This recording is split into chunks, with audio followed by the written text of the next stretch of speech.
আলহামদুলিল্লাহ, আল্লাহ পাকের কাছে শুকরিয়া যে আমি ভালো কন্ট্রিবিউট করতে পারছি। আমার কাছে সবথেকে ইম্পর্টেন্ট যে আমার টিমটা জিততে পারছে। তো আলহামদুলিল্লাহ, এতে আমি খুশি। না, আসলে ওরা স্টার্ট খুব ভালো করেছে। যখন ক্যাপ্টেন আমাকে বলেছিল বোলিং করার জন্য, তখন আমি প্ল্যান করছিলাম যে আমি আমার স্ট্রেংথে থাকবো।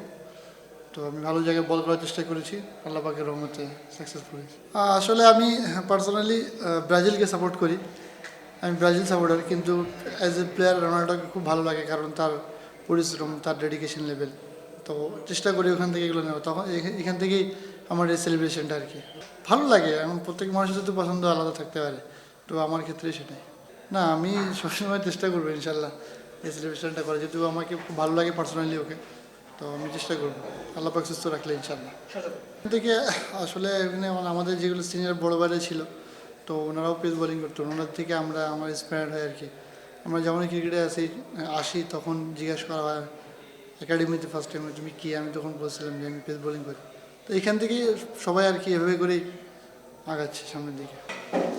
আসলে আপনারা সবসময় বলেন যে আমি টেনিস থেকে এখানে এসেছি, আসলে কিন্তু না।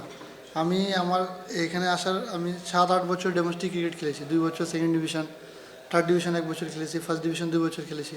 তো এখান থেকে আমার জার্নি। তো লাস্ট ইয়ার এই বছরই আমি এসপিতে সুযোগ পেয়েছিলাম, তো এখানে চেষ্টা করেছি ভালো করার। তো আর কি আমি আমার কাজে ফোকাস দিয়েছি, বাকিটা আল্লাহ পাকের রহমতে দূরে এসেছি।